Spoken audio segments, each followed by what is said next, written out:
I don't know if you know this or not, but we're in a global pandemic. Shocker.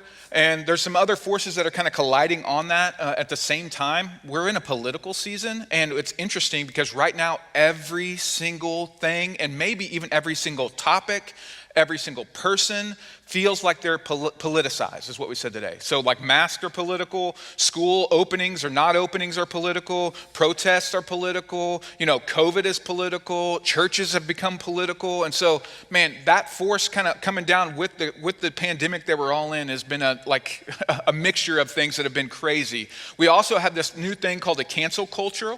Like the cancel culture, where like if, there may be so much good investment that someone or some organization has done in our life, but if they do one thing that we disagree, if they say or do one thing that we disagree, then everything good, and we break the relationship and we just walk away and we cancel each other. And that mixture, along with like what I would call culture war Christianity. So we've got the pandemic, we got everything is political, we got cancel culture, and we got culture war Christianity. And that's the kind of version of Christianity where we need to be against something. Where it puts us in a defensive posture. We got to win. We got to have a real enemy. And what we read and what I find in the Bible is that Jesus was against culture war Christianity. He never picked a side. He was trying to win the culture.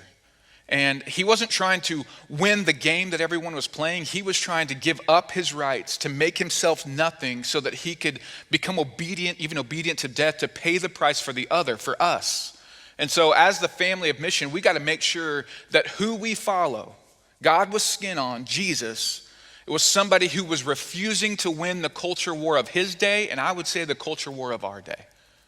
So Philippians 2 would say, in your relationship with one another, because he's teaching us how to do it. Again, this is just review from today. Have the same mindset as Christ Jesus, who being in very nature God with skin on, God's very own son, sent down to rescue and save.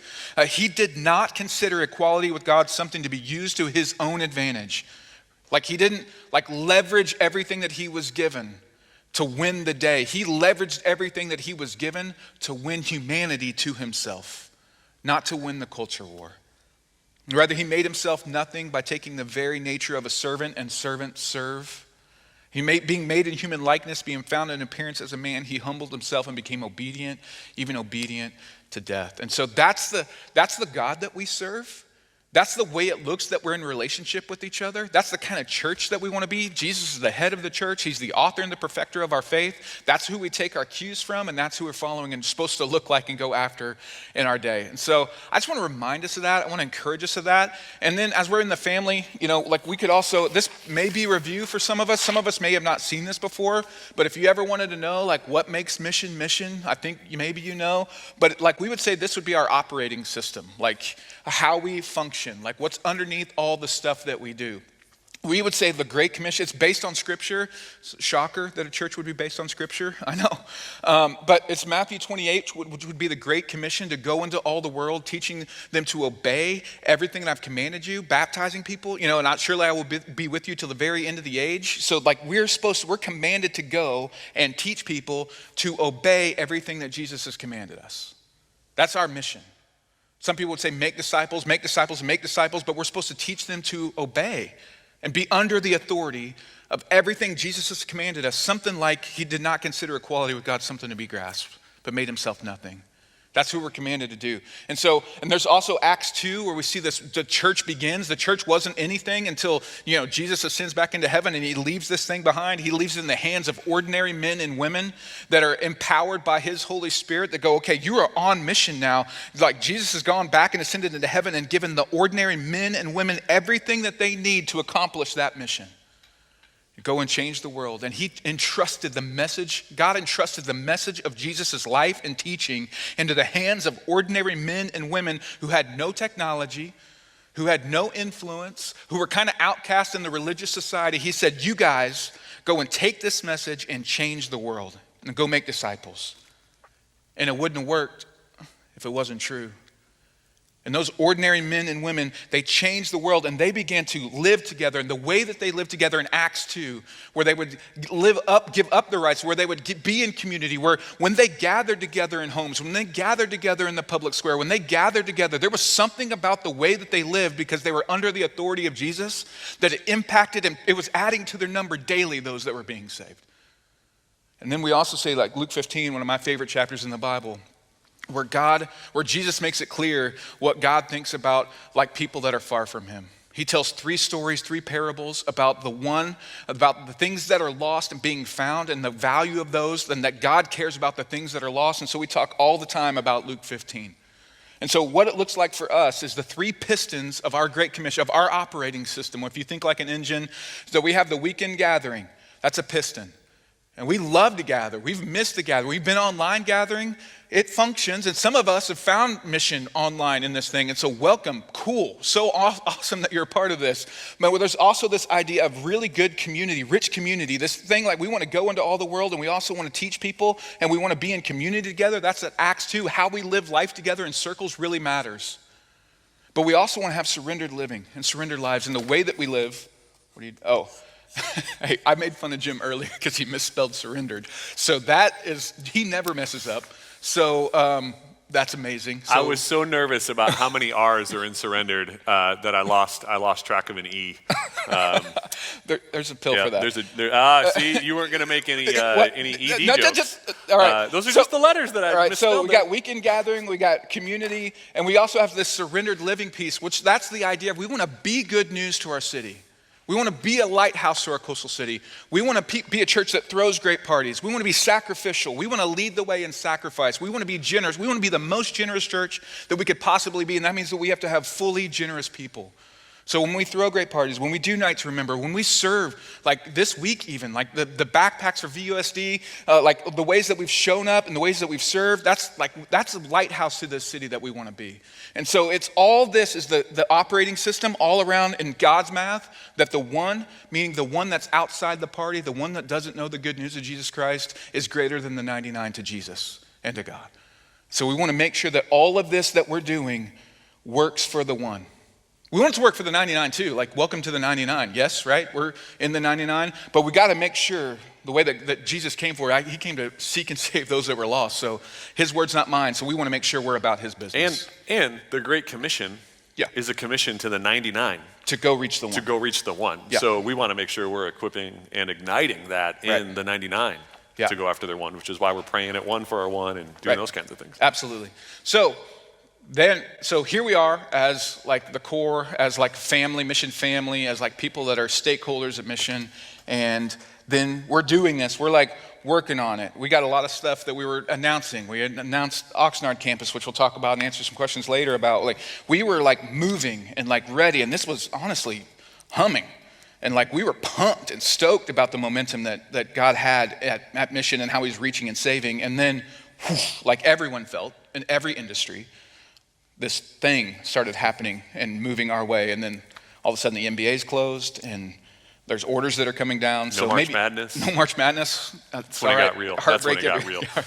So maybe walk us through a little bit of timeline. I think, and I just want to say, like, man, we have all had to like weather so much change in this season, and I if you're like me at all, like craving normal.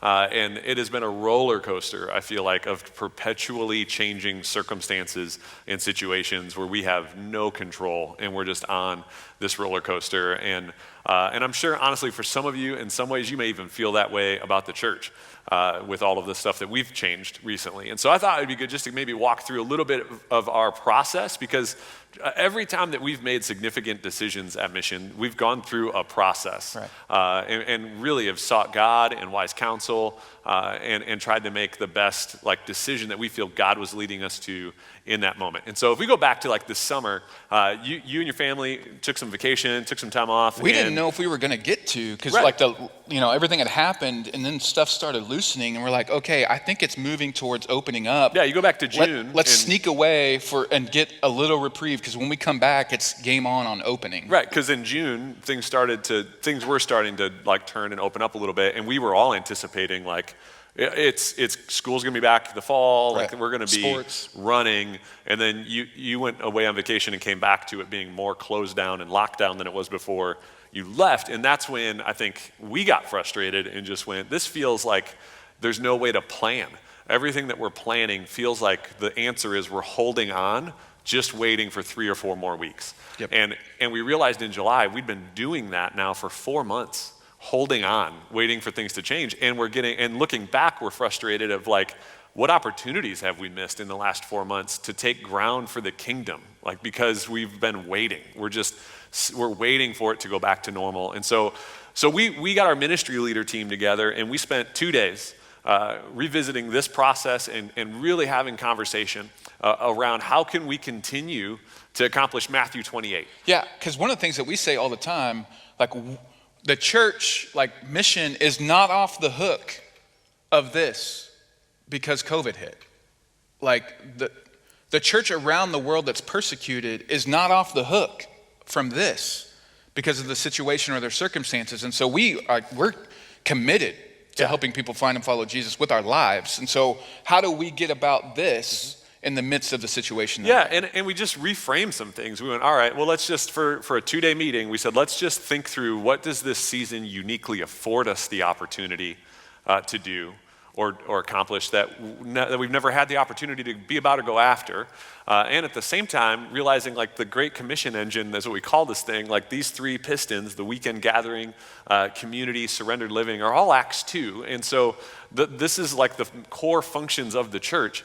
And so we just threw out questions. We're like, what if we just said you couldn't gather as a church? We threw out like a year just for brainstorming. We're like, but we still have to do Matthew 28. We still need to be the church, and we still need to reach people. And to our team, we were like, now what would we do?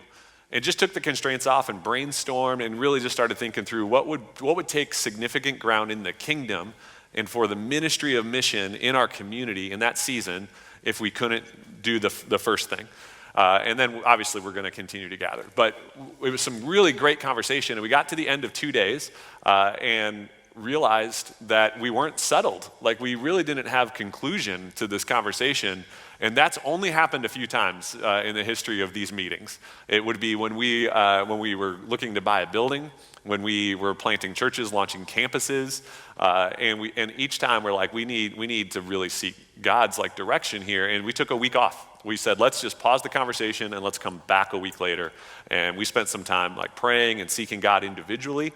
And then we came back together as a group and really had some peace and some conviction around what we could do together as a church in this season.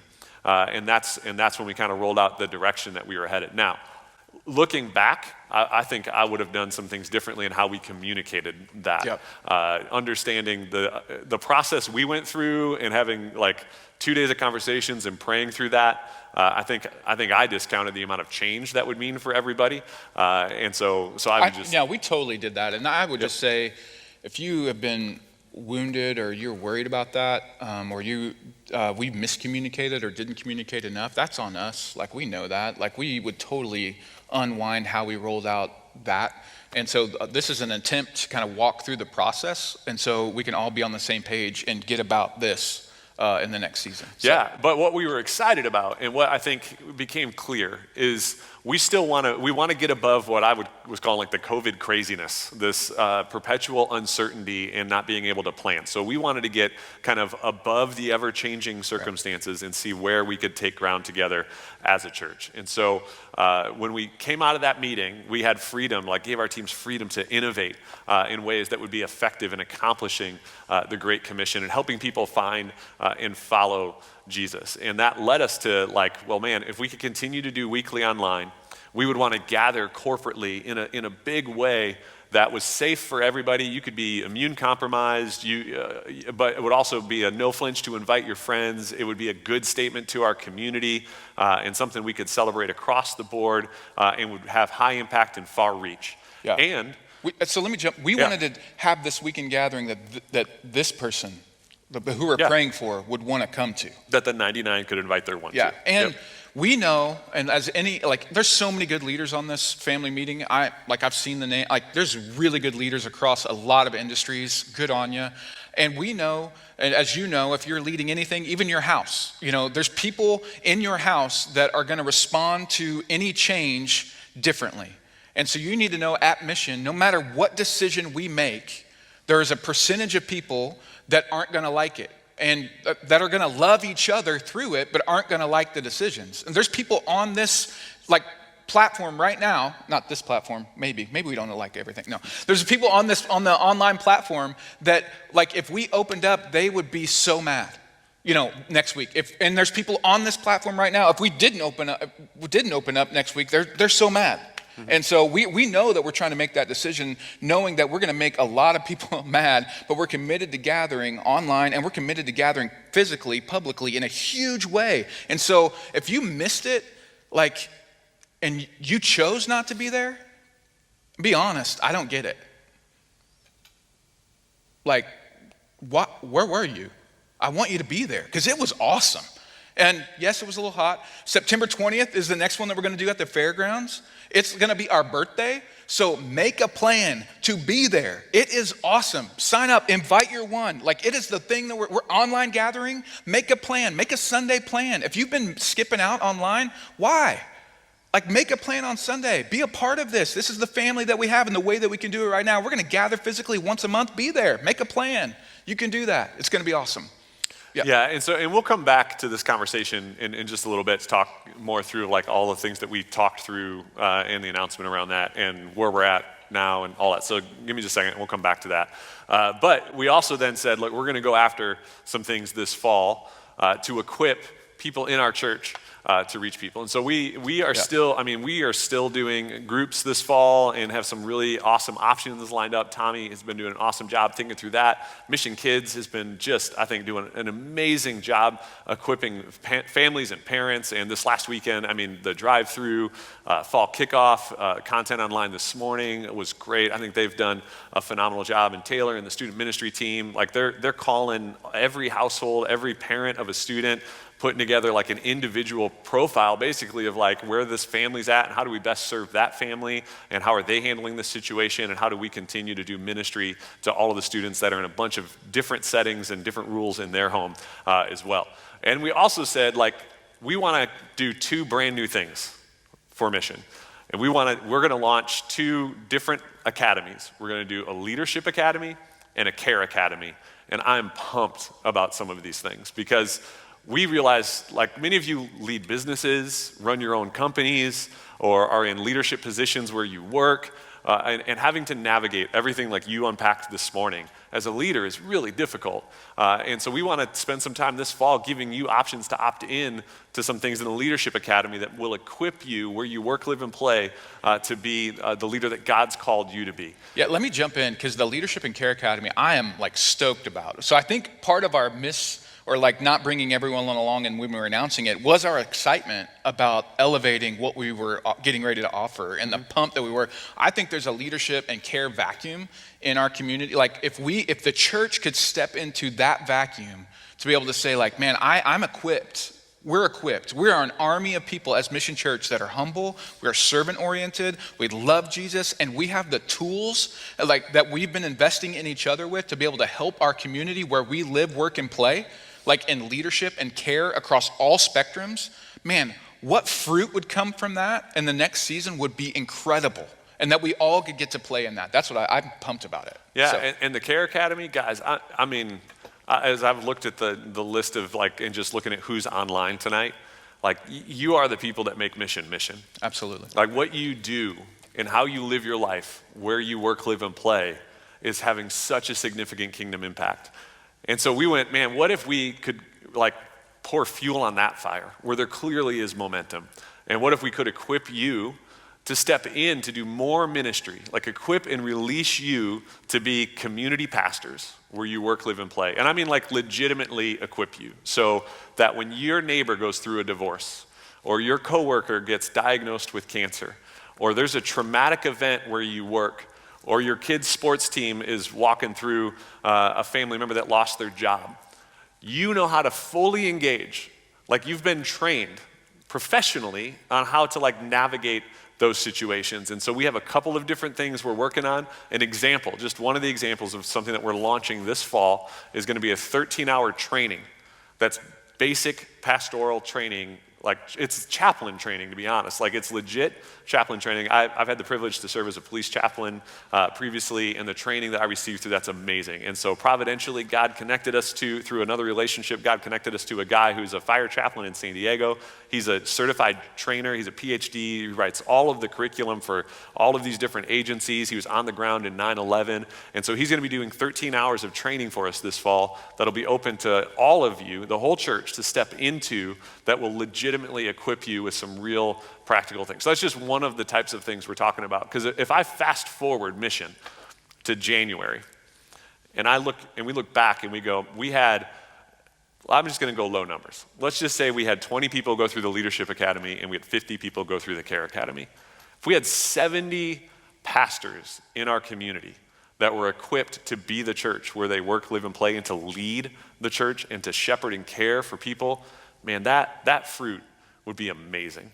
And so that's what we're launching. We're launching these initiatives this fall. We'll have more information as we get closer. And the cool thing is that a lot of us are living that out, and we feel so unequipped. I mean, there's so many, like I'm seeing who's on the chat. There's so many kingdom heroes on the outposts of their sector, wherever they work, that you're doing it. But what if we could come alongside as a church and say, like, let's just get some more training in this together and help you feel more equipped. We know that God has equipped you and called you, and He's placed you there. Now let's put the tools in your back pocket so that you can walk in knowing exactly how God would want to use you in a certain situation. So yeah, and so let me circle back then, I think maybe to the weekend gathering real quick. Because when we made the announcement and said, like, we're not going to be meeting physically weekly through the end of the year, I think that was what a lot of people heard maybe as the only thing that we said at that point. And so let me just say this. I think we would never die on the hill of a decision that we made if it was the wrong decision, or the things that we were chasing weren't effective. Right. So our lens will continue to be weekly, monthly.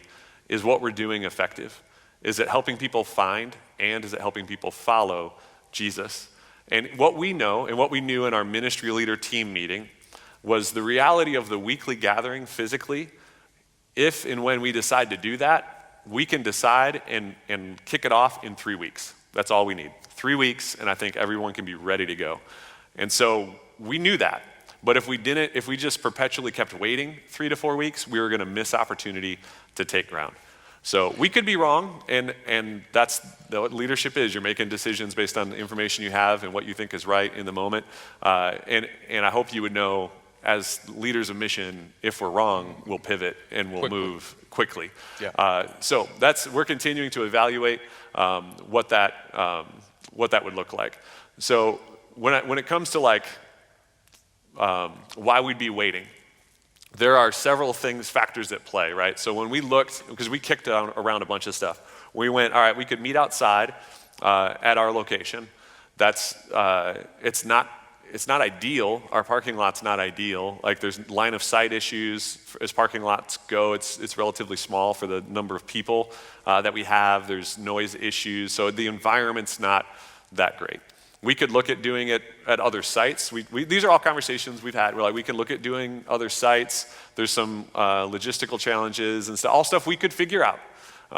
But we again would have to go through figuring out like its opportunity costs, like all of the resources that go there, and its effectiveness. So I guess I would say, and feel free to add. I would say there's also, like, the last order that was backed off was 100 in an auditorium inside. Yeah. Like, that's so, like, and that's not even allowed anymore, technically. Right. So we're trying to figure that out. How do we be a good witness when Jesus is the kind of person that wasn't trying to win the culture war, but gave up his life as a ransom for many? We want to be the kind of church that we're not making this about us. Like, we want to be the kind of church that leverages it for our one and be a good witness and a light post to them, lighthouse to them. And I'd say, like, as we're moving forward, man, here'd be my ask to you. You're in at Mission if you're family. I mean, you're giving here, you're serving here. This has been your home. For some of you, you've been around since the beginning for 9 years. I would hope that you would never arrive to a decision or action out of frustration without having conversation. So we will meet with anybody. If you want to continue processing this, if you have questions, and like we'll grab coffee, do whatever, but we would welcome and invite that conversation. And so, there's ways. Candidly, I want to gather. Like, I love it. I miss it. Like the Fairgrounds was so great, and I don't want to make it about me, but I loved it. So, but it is like this idea of every sector. Everyone's frustrated in every sector of every vocation, of every business leader that I know, of every restaurant that I know, every teacher that I know, every parent that I know, every pastor that I know is frustrated. So don't take it like we're excited about this season. I'm excited about this part, but I'm not excited that we're not gathering physically. But when the time comes, we will turn it on. Mm-hmm. We're just trying to figure out how we can be the church and accomplish this in the season that we're in. Yep, and then the third piece, the surrendered living piece, like the other thing we want to do this fall is continue to like mobilize together as the church when needs arise in our community. And guys, I just got to say what a privilege it is that when a need arises in the school district, that they would turn to mission to help. And so if you showed up and served and helped pack backpacks, man, thank you for doing that.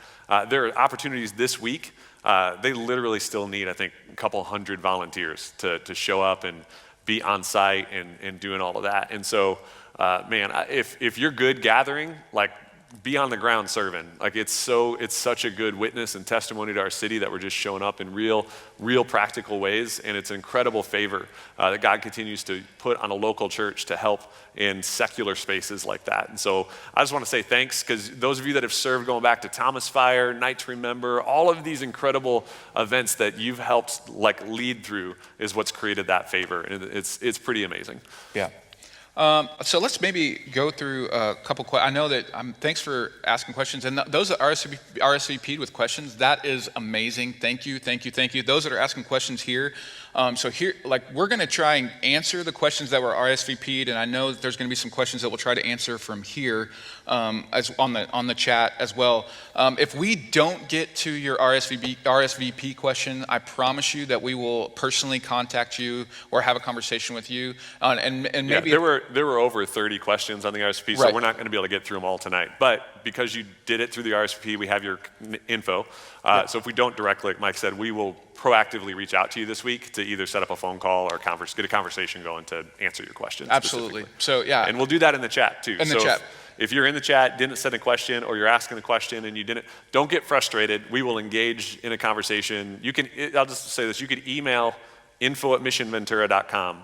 And it will get to Mike or I or both of us, and we will totally follow up and have one-on-one conversations. I would love to. I would love to do that.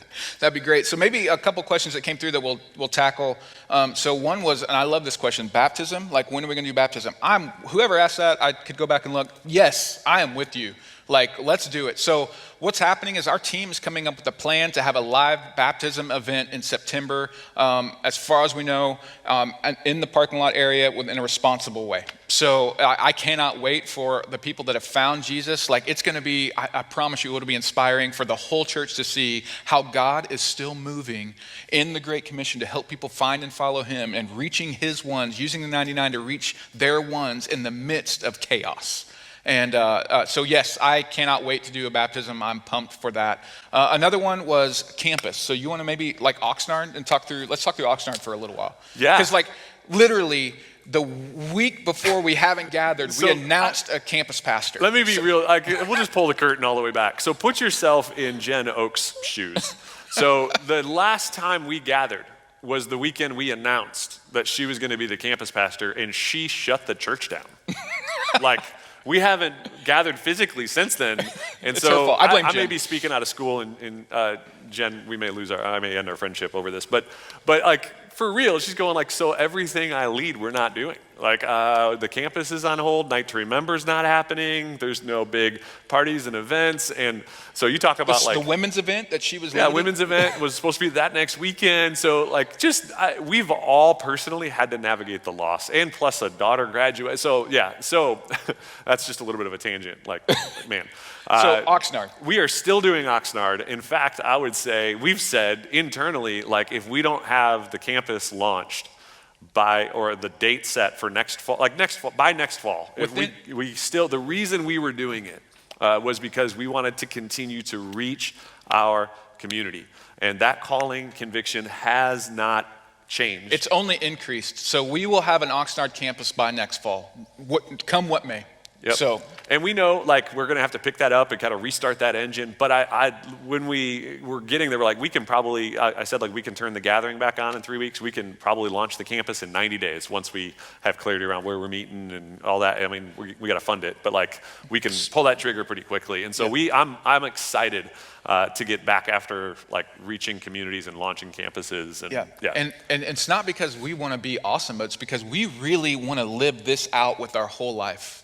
Like, I want to get to heaven, and I want, well done, good and faithful servant. You leveraged everything that I put in your hands and everything that I put in your way and everything that I gave you to help make heaven full of people that don't know me. I would even say, so if I'm just as a little bit of a visionary leader, strategic leader, if I'm just fast forwarding, going, man, what if next fall we're sitting here and we're weeks away from the launch of the Oxnard campus, and we had hundreds of people go through the leadership and care academies. Like in this season that COVID uniquely affords us some opportunity, what if we could get above the weekly gathering and just go, let's go deep on equipping. Let's not argue about a weekly gathering. Let's invest in you for 2 to 5 hours a week to equip you to be pastor. Like we can go so deep with some of this stuff. And if a year from now we're sitting here and go, we've got 300 people at Mission that are community chaplains, that are like across every sector. Yeah, I mean, some example, like there are, as I've kind of like, we're working through this, like there are real examples we've looked at where like you have neighborhood chaplains, apartment complex chaplains, peer support chaplains where they work, like youth sports teams have, it's literally going, I've been trained and equipped to be a community support person. So if you're ever in crisis, we'll give you a business card. And you can go to your community and go, I've been equipped by my church to be a community support member. And so here's my card. If there's ever a crisis, call me. And you can walk away going like, I actually know what to do if there's a crisis. Like I'm not walking in blind. Right. You'll be supported by the church. Like that's right. Like just the dreaming side of that is like, you talk about kingdom impact and taking ground for the kingdom. I think that would be a game changer for generations. And we may look back and go, we could have met a couple weeks earlier, a couple months earlier. And I said, we can turn that on. We're not going to die on that hill. We'll continue to evaluate. But I do think, man, we could go after some amazing things together as a church. Yep. Cool. Man, that's awesome. So we talked, I know we talked a little bit about the waiting part, but like the parking lot, like I probably heard this a few times. It's a valid question. Mm-hmm. So maybe even circle back when it's like, why are we waiting versus like, what about the parking lot? So yeah. So again, Let me, I guess, just say this. We would never make a decision and then stop thinking about it. So we are currently, the decision is we're gathering online and we're gathering physically once a month. We will continue to look for opportunities to gather. Like I think we're not saying it's not valuable. It's still one of the 3 main drivers of the Great Commission for us. So we will continue to look at that. We talked through that, and so the reality of the parking lot has its challenges. We can look at other locations. We're still going to continue to measure effectiveness, and we're still talking about creative things that we could do, like worship nights and all of that. So we're not done, like brainstorming and thinking about things for this fall. We're just honestly trying to be really wise, and so that's why I love your challenge at the end of your message today, to pray for leaders in our country at all levels. Man, I hope you're praying for us. Like I think it'd be arrogant and foolish for me to sit up here and go like, just trust us, we know what we're doing. Yeah. That's just never been our tone, and it's not true. So we, as leaders of the church, want to be good and faithful servants to Jesus. And we're gonna get things wrong, and we're gonna get things right. And we don't get overly excited when we've got something right, and we try not to go too low when we get something wrong, because we're just trying to be faithful. And so historically, you guys have shown amazing grace to the leaders of mission in all areas and given us freedom to experiment and try crazy events like Night to Remember and other things, movie nights in the park. And you've continued, and I would just ask, continue to give us grace. And we want to be about the mission of reaching people and helping people find and follow Jesus. Yeah, and I think it's that idea of like, we asked for people to pray for our church, and for innovation, for influence and impact. And what I mean is like this meeting tonight, like I want us to pray for each other as not just the lead. I mean, pray for me anytime, that'd be great. But pray for like the church is like this family meeting that we're having. And I pray that God gives you innovation and you influence and you impact as the church, like you are the church. So like go for it and go after it. I think maybe one of the best questions that we got, and maybe we'll tackle any more. So if there's exec team, if you want to throw a question up that we missed or skipped anything. I saw one. Okay. We'll speak into it in a minute. But yeah, go for it. Oh, okay. So someone asked about financial health. Yeah, I mean, I would say like I feel like this is the family, right? Yeah. So I'm gonna be real honest. So when this all hit, part of the part of my job that I don't enjoy was like the financial responsibility side of like I had to put together our action plan, like the fire list, like who's getting laid off and when, and put names by it and go through that whole process, and that's fun to do. But so like we have to be prepared. So we were prepared, and we've navigated this season and not had to take any actions on that list. And so I just truthfully, honestly, giving's below where we had anticipated for this time of the year. Fortunately, some expenses are also below where we thought we'd be this year. So we are continuing to operate, I would say, in the black. And guys, it's been incredible. Yep. I know some of you have navigated financial ruin in this season and have had to pull back on your generosity, not for lack of faithfulness, right. But because of circumstances. And I know some of you in this season have stepped into giving for the first time. And some of you have moved into increasing your giving or made it recurring giving. And we've every week have new people stepping in and giving for the first time. And so I'm just thinking about that. Every week, there are people that like take the step to financially sacrifice and be generous to a church for the very first time in the middle of chaos. I mean, that's awesome. Yep. And I've shared that before. Like generosity is discipleship. That was my personal path to like surrendering more of my life to Jesus. And so we know that. And so I don't want to go too deep into the weeds, but thanks for asking. Like we'll continue to talk through generosity, but it's what has allowed us to say yes to Food Share, to sponsor, $20,000 worth of pop-up pantries. And the one thing we committed to never cut was the generosity piece of the budget. Yep. So. It's part of us being the church. If you could spell it right, it'd be better. I've never claimed to be a spelling bee champ, unlike somebody. 2 times, it's fine. I mean, it's 4th and 5th grade. Oh, 2 times, I'm sorry. Yep.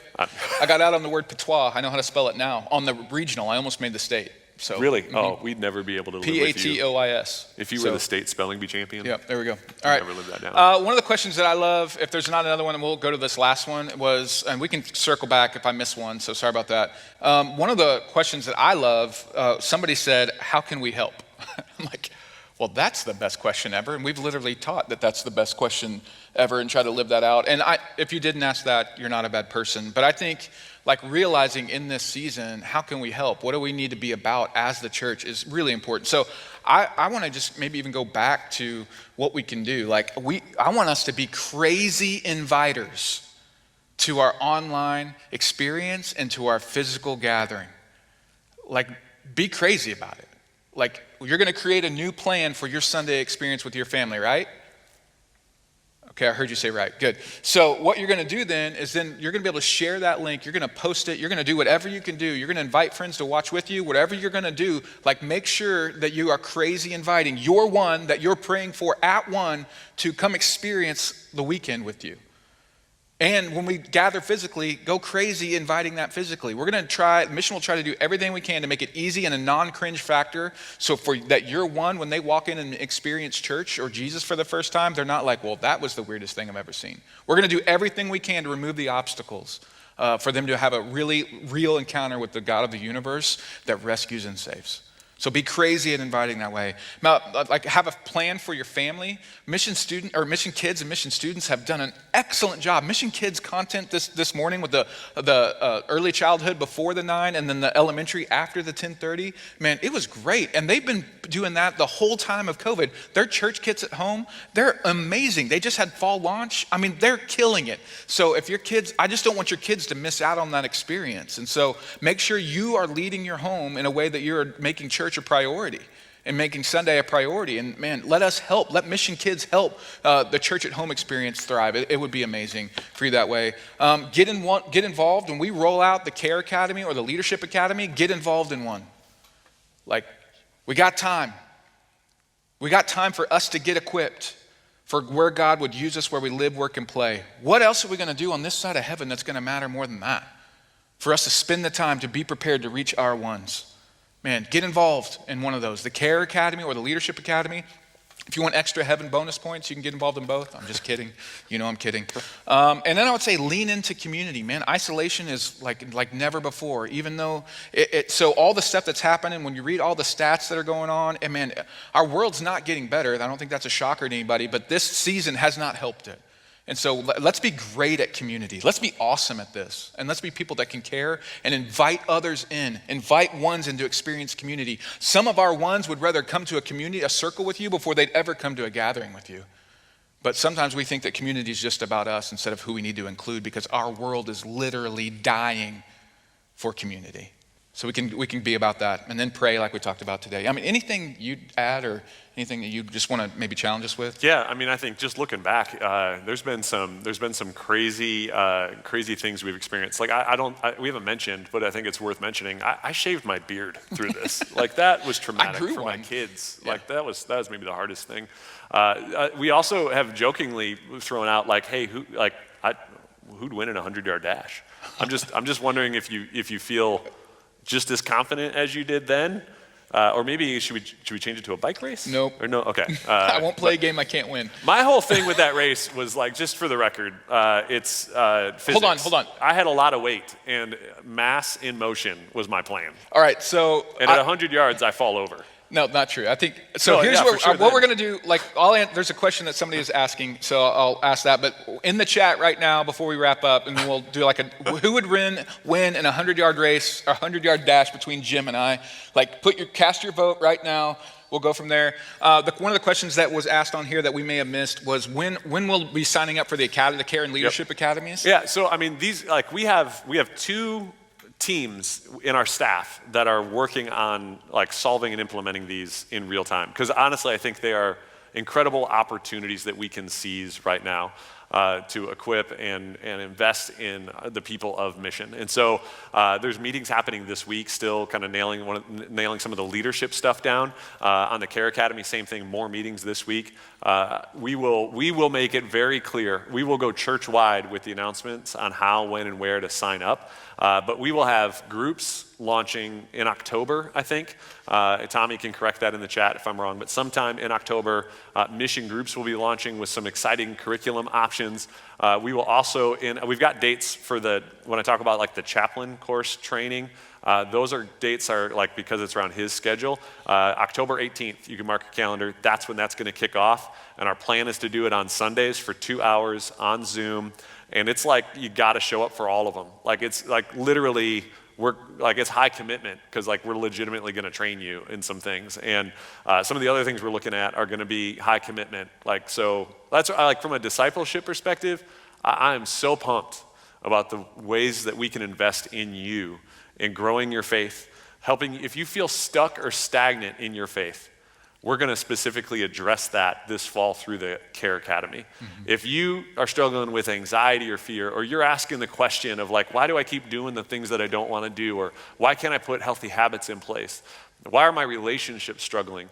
We are going to like go after those specific things with a training and equipping lens, not just groups discussion. Like we're going to be equipping you practically on how to do all that. So I would say just like it's coming, we're talking this week as quickly as possible, for sure in October. Some things will be kicking off in September. Yeah, you're gonna see a lot of announcements, and we'll give a runway to make sure that everybody can get signed up for what they wanna get signed up for, and it'll be hopefully idiot proof, but I usually mess that hopefully, up. So, yeah, simple enough that I could navigate it. Yeah.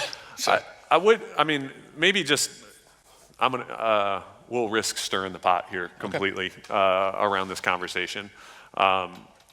When we decided to go to digital gathering, we did that because we thought that's what it looked like to love our neighbor and our community well, and it looked like it was wisdom.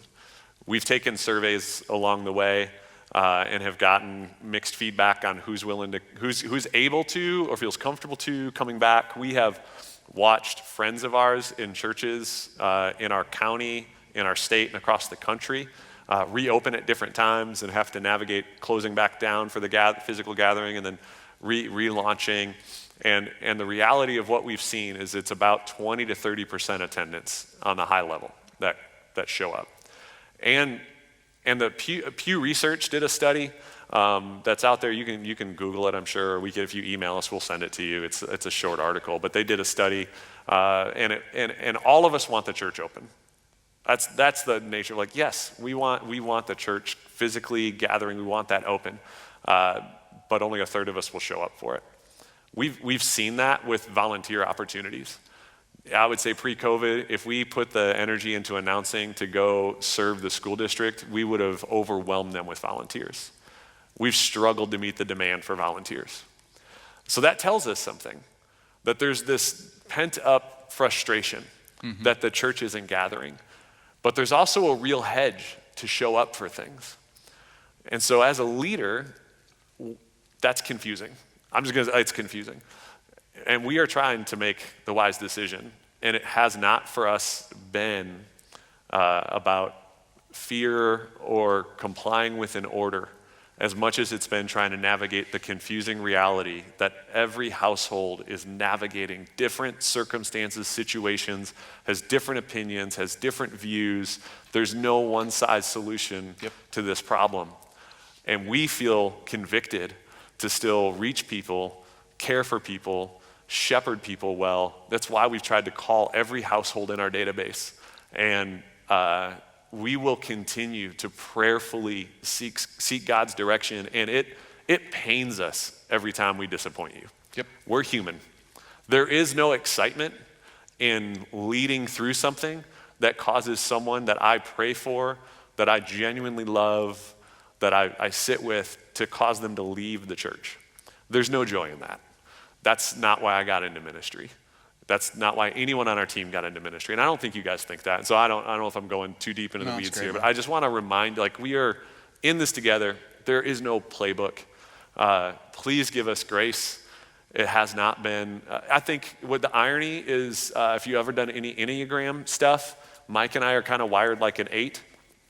Which is like the devil's advocate and the nonconformist, and we would quickly, if we felt like it was if the county order or the government order was in the face of us being able to accomplish the mission of the church, we would totally defy it, 100%. I think in this season we're just asking different questions, and we're trying to accomplish the Great Commission in a way that serves our community well and is effective in reaching the most people. So keep praying for us. We will continue to evaluate these decisions and continue to pivot. We don't have pride in our decision. So if we made the wrong decision, we're going to change. We'll change it, yeah.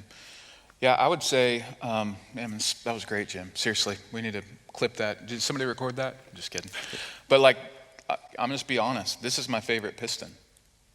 I love the weekend gathering. If you think through primarily where my gifts are, my best gifts are at play here.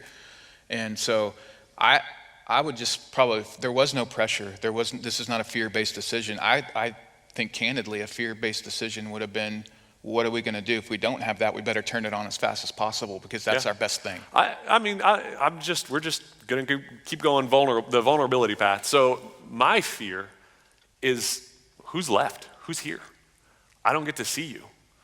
I don't see you in the lobby every week. Right. We're trying to reach out to as many people as we can and stay connected. But we even we're thinking through launch in Oxnard. We're like, man, I wonder what church we have. And that's where so out of fear, I would go, let's gather every week. But I don't know that it's the most effective. So I don't know. Yeah.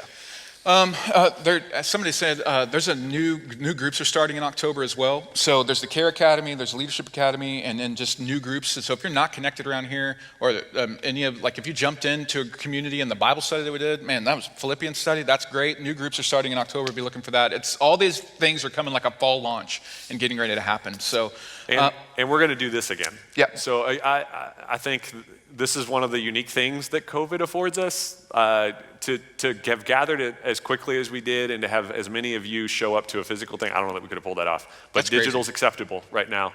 So I would, not to put a date on the calendar, but I think as I'm thinking through this, it would make sense for us to be figuring out another time to gather again together sometime in October when we're launching all these initiatives, and we'll have 2 Fairgrounds experiences under our belt, and we'll have some real things to evaluate and be making some decisions, I'm sure.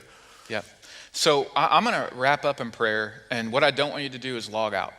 So I would love it wherever you are that you would, you don't have to if you're in a public place, you may not want to raise your hands. I think Jesus said something about that, letting everybody know you're praying. But if you're in a place where you can just pray together or pray with me or stand or kneel or maybe just even bow your head. And real quick before we do that, this is so weird. We're talking to an empty room. And so we don't really get to see your faces and to navigate feedback and how it's this is weird. So please, man, if there's any hook in you, frustration, if you're frustrated that you haven't been able to speak back and be heard, email info@missionventura.com. Yep. Guys, put it in the chat. Yep. And ask for a meeting. Please, we would welcome that. We would love to sit down face to face and have conversations, or do it over the phone if you're comfortable with that, mask. or whatever. Yeah, totally. Yep. Okay, sorry. All right, let me pray. God, the church is your idea, and you're in charge of it. We don't need to protect Jesus' bride. The groom will do just fine with that. We want to steward her influence well in the race and the lap that we get to run with it and be a part of it. But it's yours. So God, we are begging you for wisdom. We know that's a prayer that you will always say yes to. We're begging you for a vision for our lives that is bigger than ourselves. We're begging you to help us be the kind of people that live a life in our world that people ask questions about you and your son because of the way that we live.